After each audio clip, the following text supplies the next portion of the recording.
time. It's September. I'm so excited. And this is a really weird video because I'm trying to do both my TBR. I got a little stack. It's a modest stack, not great, not huge, but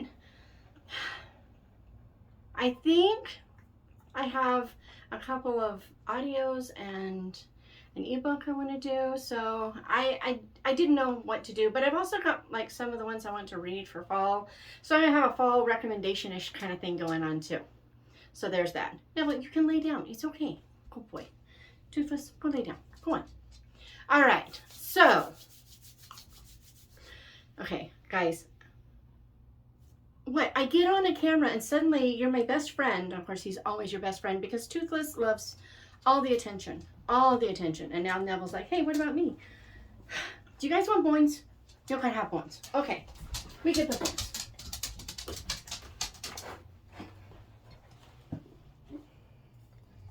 Because ones. All right, look at those boys. Okay, sit up pretty. There you go. You too. I'm not good. There you go. Okay, take it nice. Go lay down. The things you do for dogs. I'm just saying. Okay, because I want to make this as fast as possible. It is crazy hot today, and I've had the AC on in here for ages, and it's nice and cool, and I can already tell it's warming up. I just.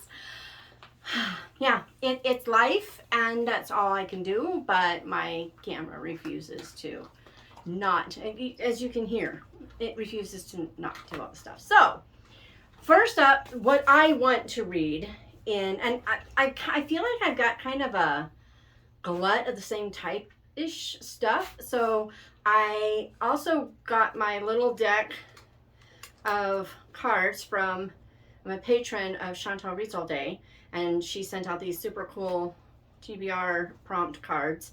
And so, seriously, Patreon, it's a thing. And she's got an amazing one. So, absolutely want to support her regardless. But then this, we will probably at least pull one or two out.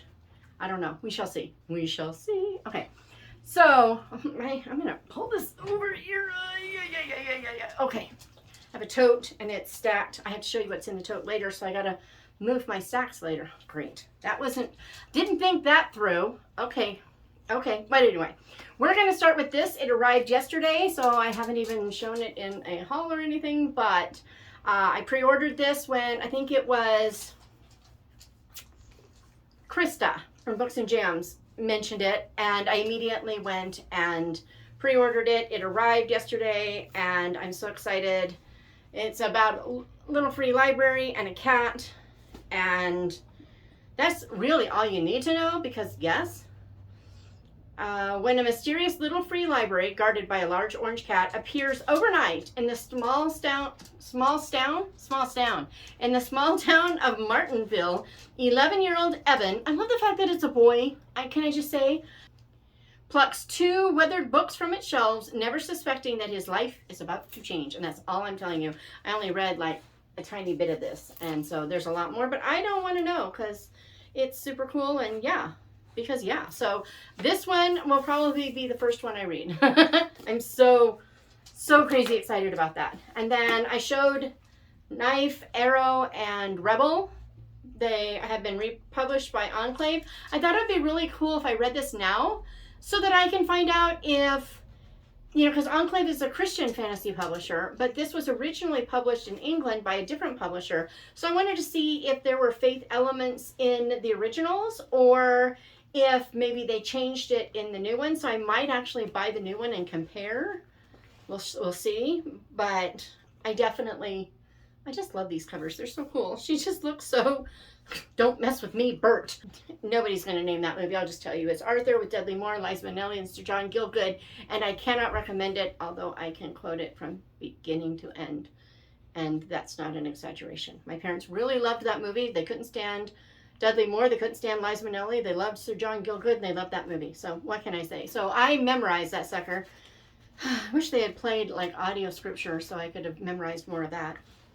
I guess they figured at school, because we had to memorize chapters. We memorized the book of James and the first 3 chapters of 1 Peter in 9th grade. I mean, so it wasn't like we weren't memorizing at school, but still, Arthur scripture. Gee, I don't know. So anyway, I'm going to read Knife. It's about fairies and someone has captured her and they had come to torment her, it says. So that's all I need to know. I'm just so anxious to read that. And then I haven't been able to stop thinking about Shallows by Denver Evans, who is also Percy Kirkpatrick. And so, not Percy. Percy? Really? Oh, Perry, I'm so sorry. It's also Perry Kirkpatrick, but this is her YA-ishness. Mermaidy stories. Shallows was about the mermaids that come out once a year, and then the whole story around this. This one, I don't know anything about it. I have not read the back. I just bought the whole series because why not? This is Shatona's theory on book buying. Because why not? I need a shirt. Okay, Lorna, I want stacks of books, and then they're falling over, and I will put the caption because why not? Okay, we need that. All right. So anyway, back to Legends, which is book 2 in this series. I don't even know. Does the series have a title? It's Shallows. This is Shallows number 3. Hang on a second. No, it's not going to happen. These nutso dogs think that we went out and came back in, so they should have another BONEZ. Yeah, no, but I need Coke. All right, so let's try this again. So we're going to read Phantoms because it's book 2 in the Shallows series. You can see there's even a map, and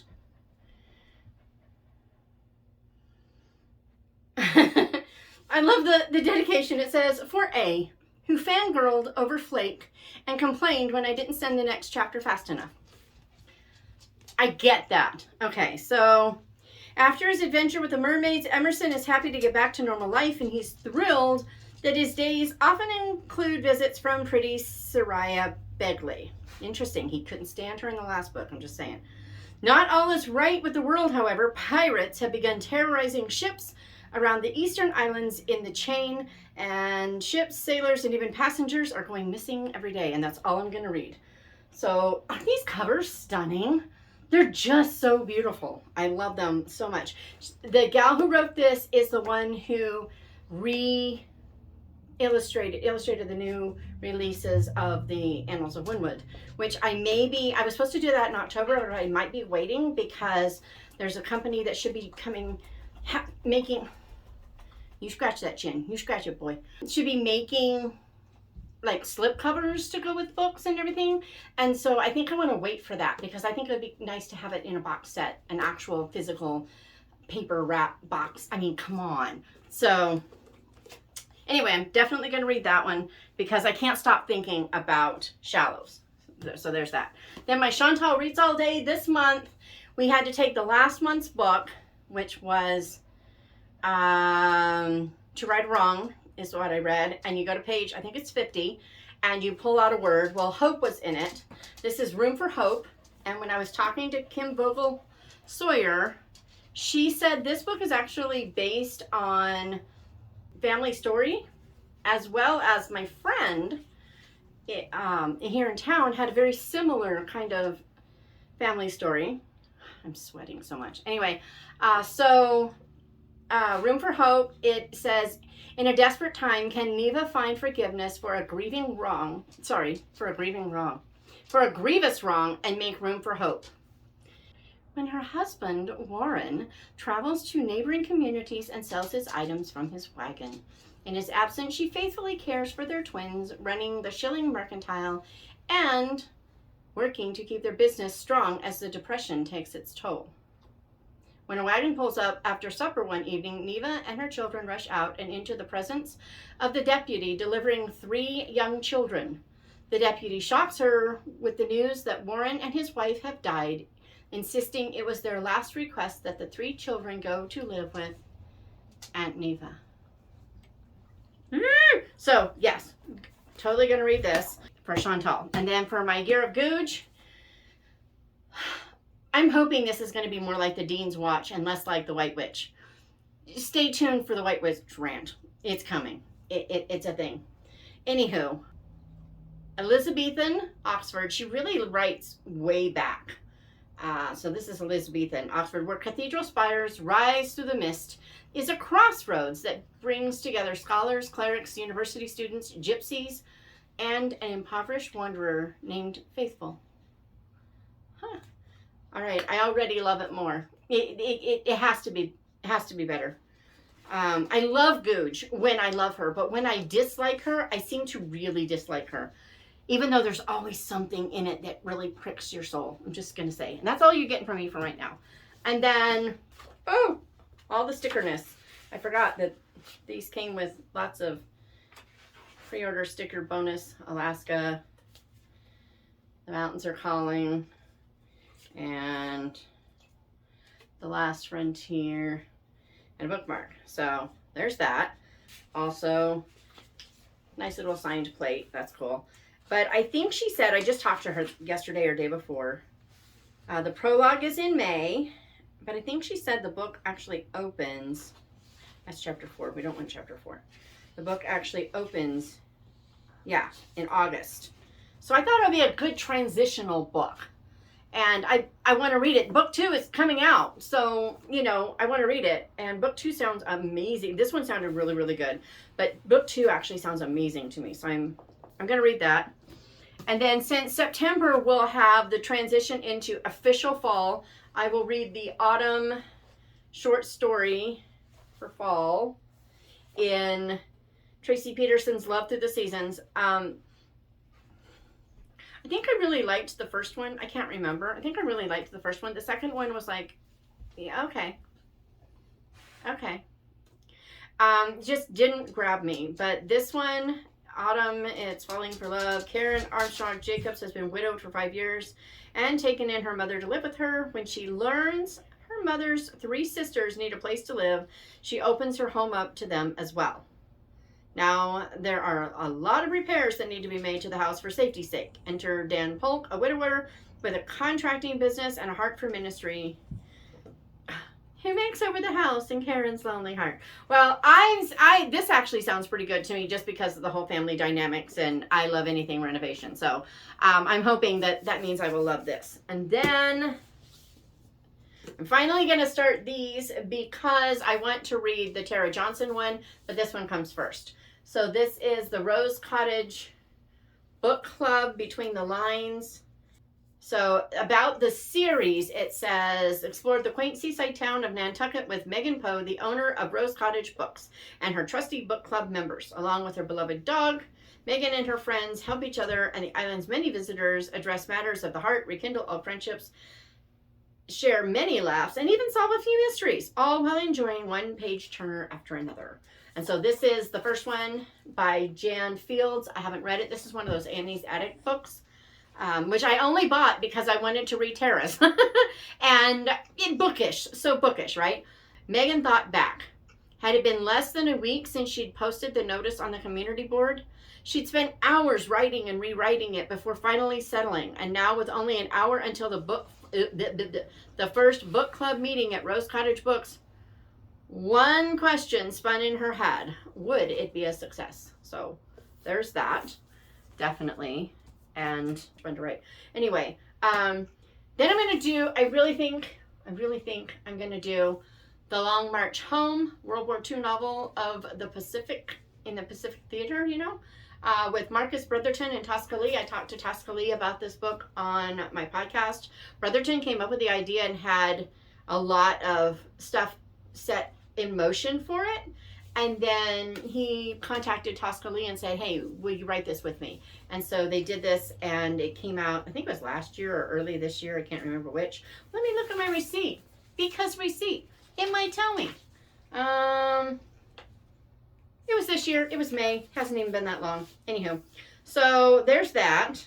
And I'm really excited about this. It's 3 friends who all joined the army together, and they were actually sent to the Philippines for boot camp. And then they were part of the Bataan Death March, and it is based or inspired by or something like that, a true story. But I think it's been highly fictionalized, if I recall correctly. Don't quote me on that. Anywho, and then Rachel Hawk just sent me The Best Summer of Our Lives. And I thought, you know what? I want to read this now. I thought about saving it for next summer. But she just sent it to me and it just released. And so that kind of feels like, hey, thank you for the gift. Oh, and by the way, I'll read that next year. There's that. But also, I thought it might be kind of cool to just read something that at the end of summer that kind of wraps up summerness. So I thought I would do that because technically it's not even fall until the 21st, despite the fact that I have my fall decorating tote here. Yeah, because I'm ready. I'm ready. And we'll talk about that in a minute. So I'm going to read these. So these are, and then, okay, wait. Before I hold up my little stack there, I'm also going to do, I just talked last night to Kate. I keep calling her Kate. What's wrong with me? Karen Witemeyer. Now, I've never read anything by Karen Witemeyer, although I've been in love with the cover of one of her books. I'll put that one here for a second anyway. Head in the Clouds. That cover, I want to read the book, but I kept meaning to find out if it was part of a series, and I just never remembered to look it up. So I asked her last night, it's a standalone. So yes, because I want that book. So that book is going to be on its way soon, because now that I know. And then, but I did buy a book, I think it was last year, with the whole debacle over the Rita Awards and everything. I wanted to show my support because that was ridiculous. And so I bought it and I haven't read it. So then we were talking about her new book that just came out, Fairest of Heart. And it's a Snow White retelling in Texas, where the dwarves are retired cowboys at the Diamond Bar Ranch. I mean, come on.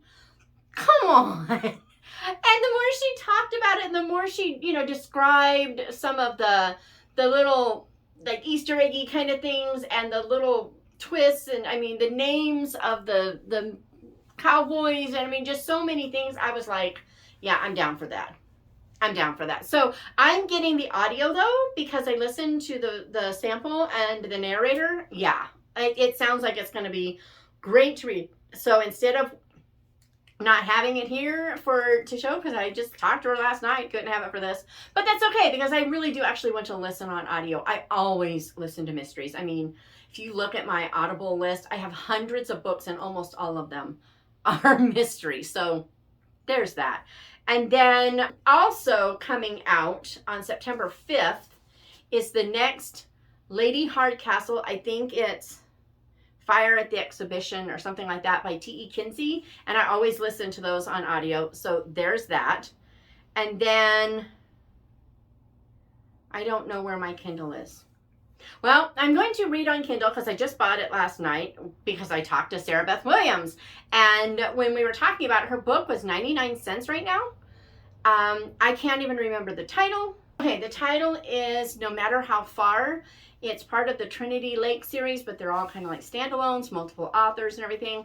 It's Christian romance, but the story sounds really cool, slightly different. You have a woman who is studying to be a nurse at this, like missions nursing. And so she's studying at this like Bible college kind of school.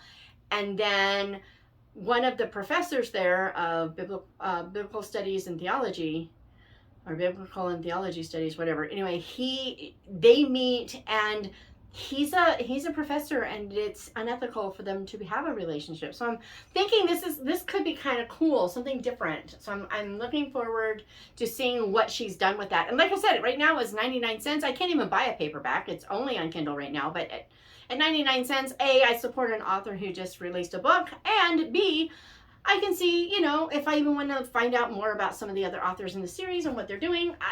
Romance isn't my main thing, but as long as there's more to the story than just, all the feels and all the butterflies and the warm fuzzies and the gag. If there's more to it than that, then I can deal with the romance. And so it sounds like this one is, she said, for people who've read like the Independence Islands and the Swamele Islands books, that it's got a kind of a similar feel in the way that the books sometimes reference other books, but they stand alone. And so for those who have read the others and are curious, that might be a thing. So, okay. So those plus these are my personal TBRs for the month. But I also kind of wanted to do a, my floor is wet. You got water all over the floor. Kind of an autumn recommendations. So the first one I want to do is, I went looking for it and I realized I don't own it. What's with that? I just don't even know what is wrong with me. So it's by Joseph Pruitt. It's, I wrote it down because I always get them. It's like the Cookie Pirate Mysteries, but this is Pumpkin Pirates, The Secret of Lightning Hollow. And I've wanted to, I have the other books in the series. I think there's 4 and I have 2 of them. So I need Pumpkin Pirates and I need one more. I don't know what it is. And so I gotta find out about those. I know one or two of them are Christmassy. So there's that. But I'm just like, I want to read these. And so sometime this autumn, after I get the pumpkins here that I thought I had and I don't, then that'll be one that I actually plan to read sometime this fall. Okay, and then, all right. I'm just going to go down the list. I can't think of everything that is coming to mind, so I'm just going to go down the list. So, Shady Hollow, the Shady Hollow mysteries. Okay, these are not brilliant, over the top, keep you on the edge of your seat, can't figure out what's going on. You figure it out pretty quickly in all of these.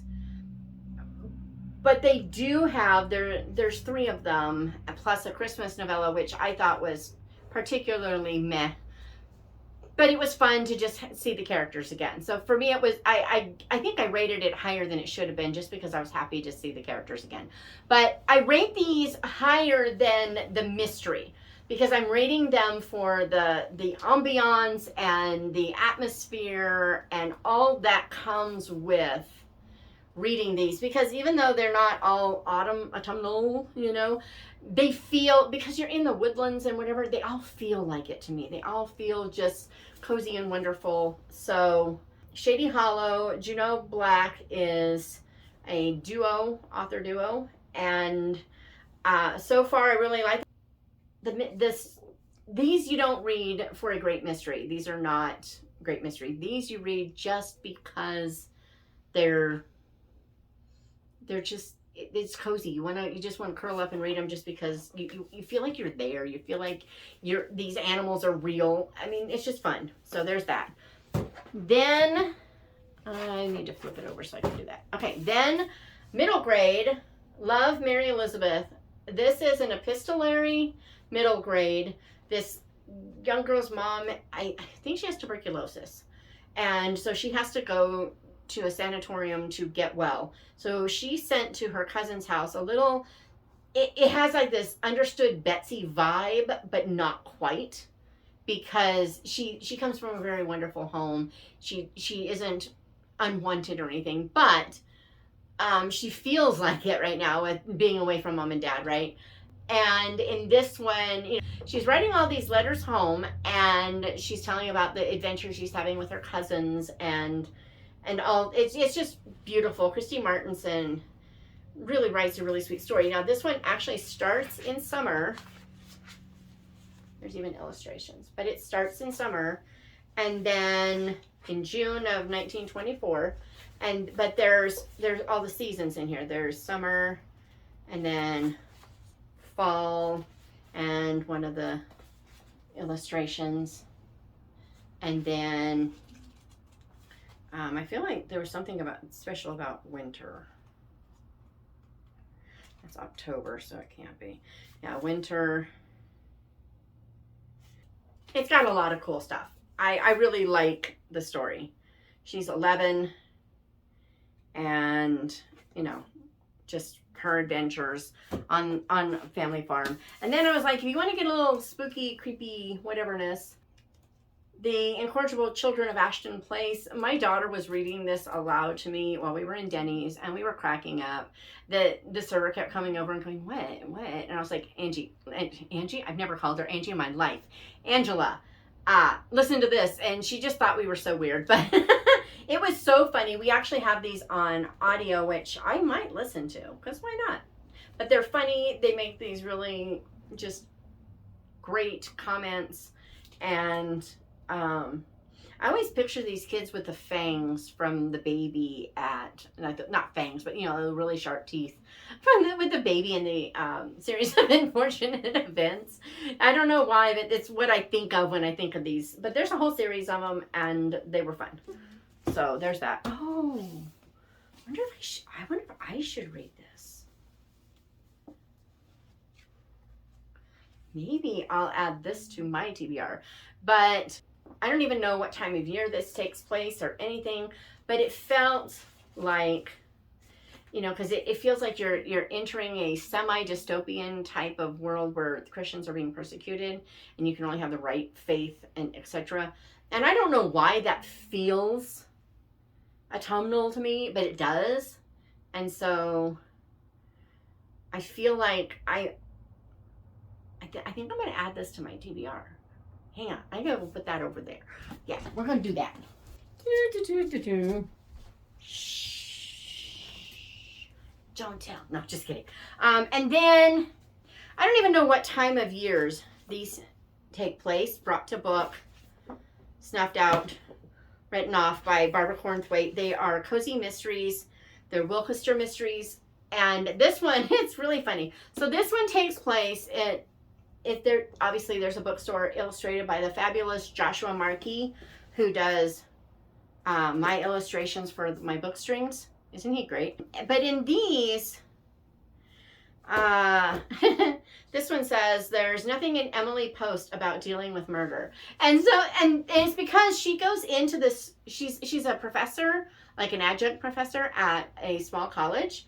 And she goes into the bookstore that's by the college all the time, and she's rearranging the books because he has everything alphabetized, I think maybe by title, not even by author, just alphabetized. And so you can't find anything. There's no sections, there's no nothing. So she's like rearranging, but she loves to just sit there and read all the Emily Post stuff in this book, and it's a hoot. But then she walks in one day and there's a body. So she meets the detective, and she's obviously a suspect, and all the things that go in there. So there's brought to book, and then snuffed out. There's a snuff box that is stolen, and then written off.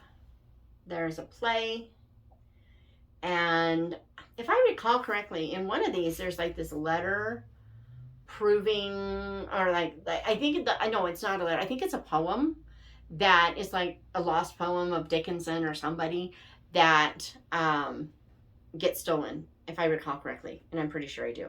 So anywho, and don't you just love the way Amazon, I gotta do it this way so that I can show it. Don't you just love the way that they cut their books so perfectly? You see how much shorter that first book is? It's not supposed to be. That is almost a 1/4 inch. It's more than an eighth. It's almost a 1/4 inch too short because reasons.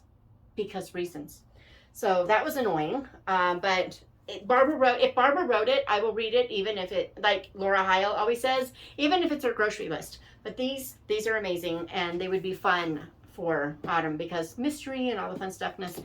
And speaking of mystery, Angela Ruth Strong she just had a book release, Hero Debut. It's like a sequel to Husband Auditions, and I haven't read Hero Debut, but it's about the gal that I've been waiting to read about, so I'm really excited to read it. They're hilarious. Husband Auditions cracked me up. And we actually had an interview. I'll try to put it on in the description. We actually had an interview where we talked about 2 very similar and totally different books at the same time. So that was fun. Yeah, these are the caffeinated mysteries. This is Mug of Mayhem. There are 4 of these, I think. This is the only one I have in paperback, but I mean, look at the cover, right? So, A Mug of Mayhem. I haven't read this yet, but I've read 1 or 2 of the others. So I will probably read this next month. So it'll be part of my autumn I want to do thisness. If you want something historical, this one starts in September and is a split time and was amazing. It was one of my favorite books, I think, of 2022. I'm pretty sure it was 2022. It could have been 2021, but I think it was 2022. Maybe if I knew when it released. It released in 2021, so I'm pretty sure I read it in 2022. But you've got this dual timeline.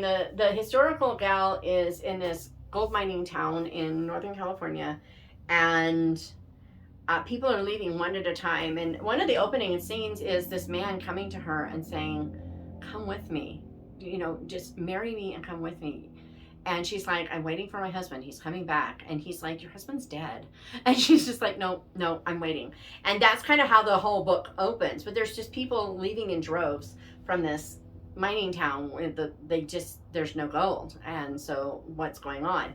Well, you go into the future and there's a man who is moving to this place, trying to make a safe place for his kids to live with him, because his wife is insisting on a divorce that he doesn't want. And she's being rather difficult about it, and he wants to make sure he doesn't lose access to his children, so he's creating all kinds of,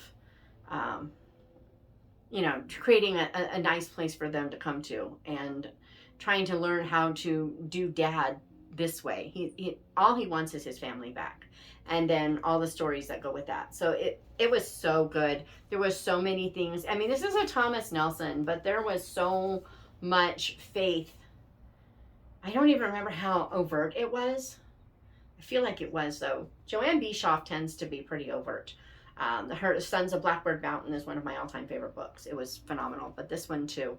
And that one is like, cider making and apples and stuff, so that might feel kind of autumnal too. So Sons of Blackbird Mountain. But this, yeah. And also historical. Among the Poppies by Janelle Soselsky. I think of poppies, and I think of World War I, which is the era of this book. And I think of November. So and even the cover. I mean, look at that cover. Isn't it stunning? It's so beautiful. Love it. And this was done with Smitten Publishing for historical romance from Lighthouse Publishing of Lighthouse of the Carolinas or something like that publishing. And so it's such a good book. But World War I can't even remember. Yeah. The ideal lady wears lace, speaks quietly, and never, under any circumstances, fixes an automobile. It's, she ends up on the battlefield, World War I. I mean, it's not a shocker. So there are those, but wait, I have more. So before I do the last ones, I wanted to throw this out there. So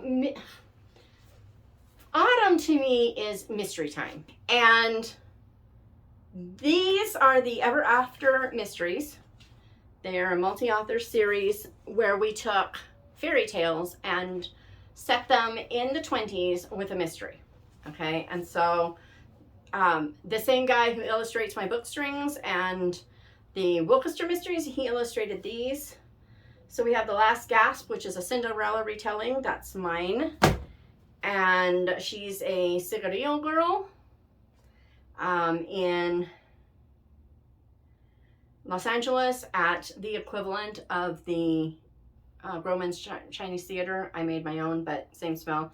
And then there is a actor and a murder and all the stuffness. And then A Giant Murder. This is Jack and the Beanstalk meets Texas in the 20s at a big hotel, and a guy who, oh, that feels good, and a guy who cans foods like beans. Okay, and then When the Pilot Falls, this is East of the Sun, West of the Moon in the 20s, and bootleggers and all the fun stuffness. And yeah, April Heyman. This one is Murder at the Empire. It's one of my favorites.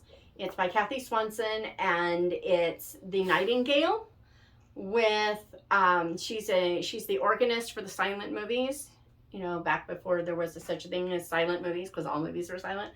But, so there's the Wurlitzer organ, and all the things that ensue there. You're dealing with mobsters and stealing and all the stuffness. And then The Lost Dutchman's Secret. This is Rebecca Jones, and The Lost Dutchman's Secret takes place in Arizona at the base of the Superstition Mountains in Apache Junction, where I lived when I was a kid. And we used to go, my dad and I, we used to go up to the Superstition Mountains and look for the Lost Dutchman mine, which this one's about. This is my favorite of the series. The main character is kind of she's kind of a fish out of water. You know, she only has her mother's old clothes to wear, so she's wearing kind of Edwardian clothing. And she, like, when she prays, it's very much a thee, thou kind of Elizabethan sound, because it's all she's ever heard. She doesn't know anything different. And so there's this sharp contrast between her and Kit or Cat, I can't remember which, who, you know, is kind of a flapper wannabe. She's not a real flapper, but, you know, she's much more in tune with the things of the day. And so there's a real fun contrast there. But this is a Rumpelstiltskin retelling, because The Lost Dutchman Gold Mine. So there's that. And then this one is mine. This is the Nutcracker Suite. This is Christmas though. This is not autumn. But the Nutcracker Suite, this is all the Nutcrackerness in Mobsterville, basically. So there's that.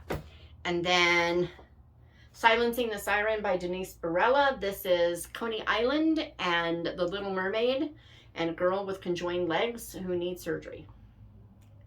Just saying. And then Slashed Canvas. This is, oh, I can't remember. Yeah, this is The Lost Princess by George MacDonald. Slashed Canvas. This gal goes and sits and stares at this canvas all day, every day, and the guard at the Louvre, and the guard who helps her. And then finally, this is the bridge book. Those are 20s. This is 1930s. It's the end of the 30s. And this is a Ransom Greta, so it's Hansel and Gretel. And in Greta, we have the whole Kindertransport, which was the German equivalent of the Pied Piper, Operation Pied Piper, where they were sending kids, Jewish children, out of Germany. Well, these kids are being sent up to this place, which this is a real building. So this actually exists in Austria, and I used it. It's kind of like this just abandoned thing. There's super cool pictures. If I can find them, I'll link them. There's super cool pictures of this place. But it's this Baroque chateau, not chalet. I do that every time. But, and then what happens there? So, but this starts, the first chapter is May, and then you go to, I think it's October. Yeah, chapter 2, you go to October. So May is just kind of a setup, and then October. I will say, I thought people weren't going to like this book. I'm just going to be honest. I didn't think they would like it, because this is World War II. It has a mystery, but it has the unjustness of World War II. So one of the great things about mysteries is that you get to see justice. You know, someone catches the bad guy and justice is done. Well, in this one, justice isn't what you think it should look like. And things happen at the end that aren't right, but are realistic. And so I thought people were going to be very upset about that. But surprisingly not, I've actually only gotten really good feedback about it. So I thought that was kind of interesting, that what I was so sure was going to be a thing wasn't a thing. So there's that. And then I'll move these.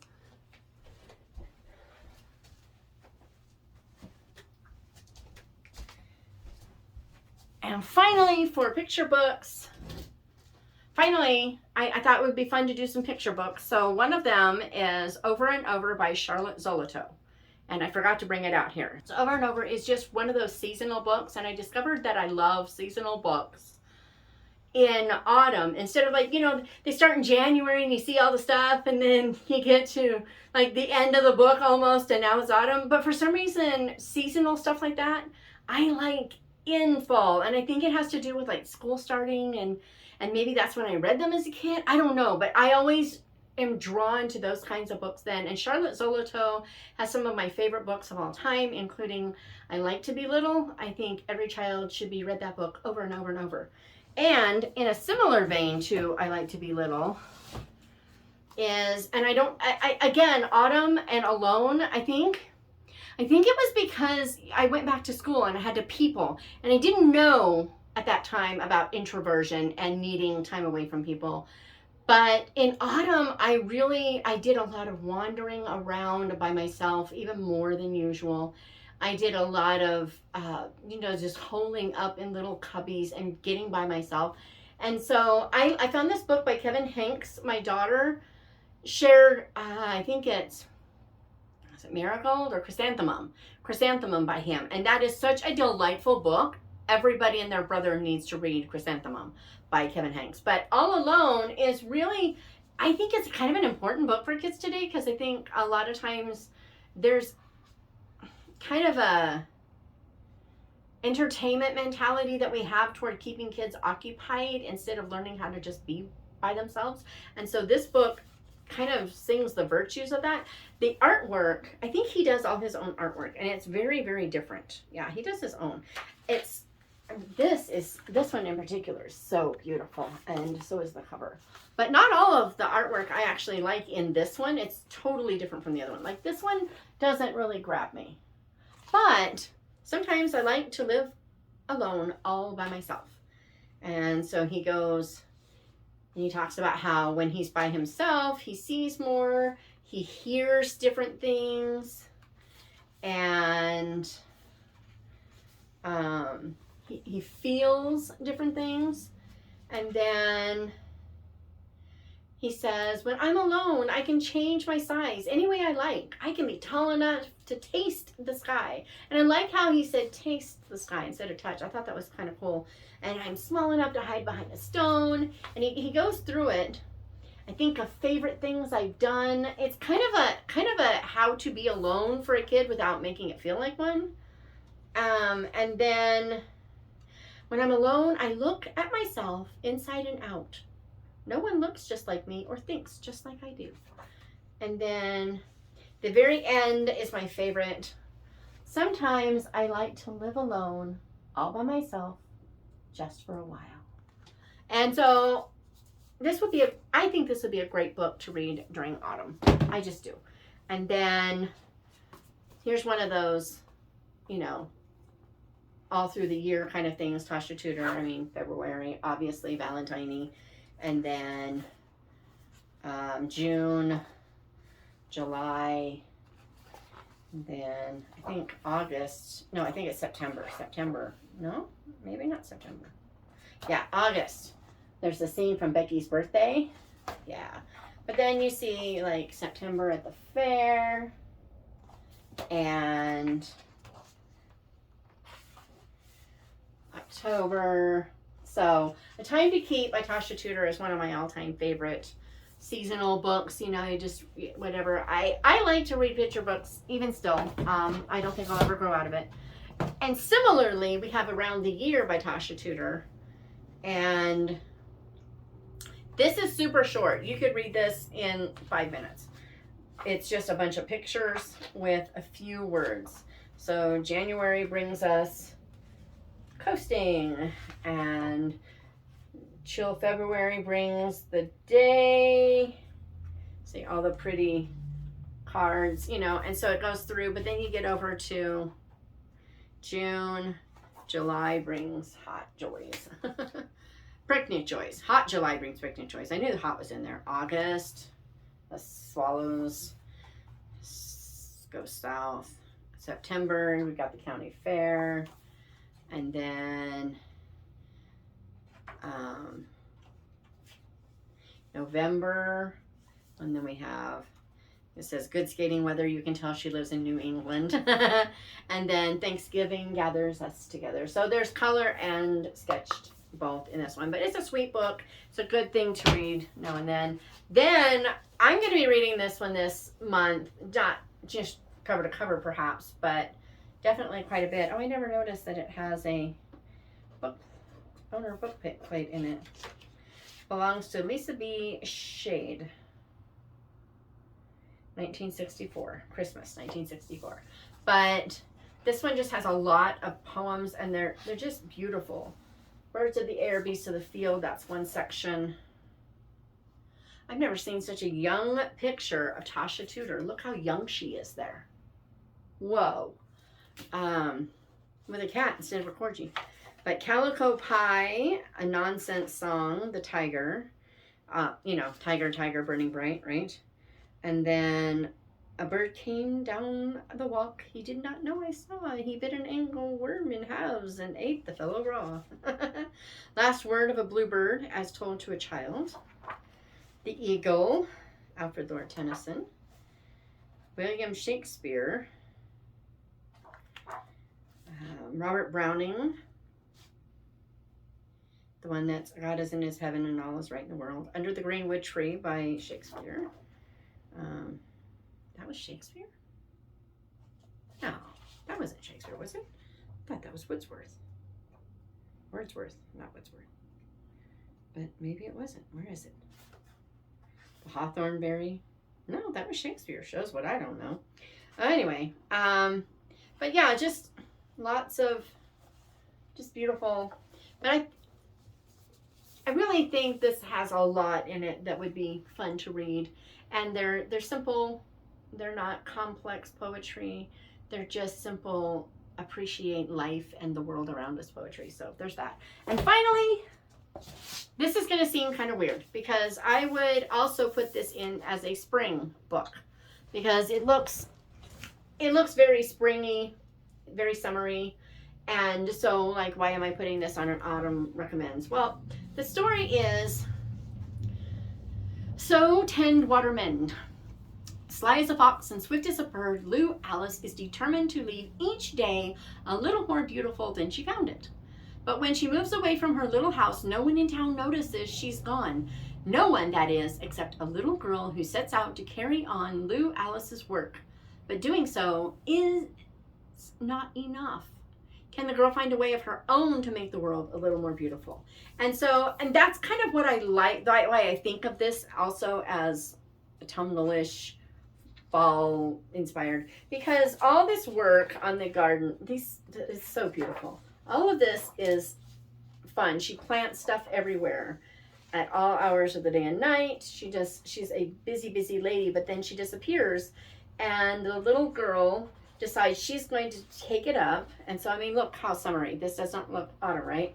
But what's happening in this little girl picking up the mantle is that woman, Lou Alice, is reaping the harvest of all her hard work. She's inspired someone else to pick up that mantle. And so to me, it feels, even this page looks slightly autumnal, but it feels like reaping a harvest and all that good stuff. And so that's why I decided I wanted to share it. It's a Waxwings book by Sarah Mackenzie, who is like the read aloud revival gal. Anyway, beautiful, stunning book. The minute I heard about it, I pre-ordered it. It came. I love it, and I just got that other one of hers, and I want more. I hope they do a lot of picture books because I'm loving what they're doing with them. I probably should order copies for the granddaughters because I think they need them. But anyway, so those are my recommends. And on Thursday, the 7th, we're going to kick off the Antober readathon, all that stuff that we're going to talk about. That comes then. I was going to do Chantal's prompt cards, but I'm not. I think I'm going to wait and see how the month goes with what I've already chosen. And then if in the middle of the month I need something different, then I'll do it. So there's that. Stay tuned for seeing that happen because I'm pretty sure it will. And then on Monday, we're going to do the August reading wrap up. And while we do it, we're going to turn my Shutterfest into an autumnal wonderland. No, it's time to decorate for fall. I'm ready for fall. So I don't like to wish away the months, but I'm going to wish away 2 weeks of September and say goodbye because I'm ready for this. So I've got my tote of stuff here, and there's pumpkins and pencils in here. I mean, we're sitting pretty. We're ready to go. I'm just saying, it's a thing, guys. So I will see you then.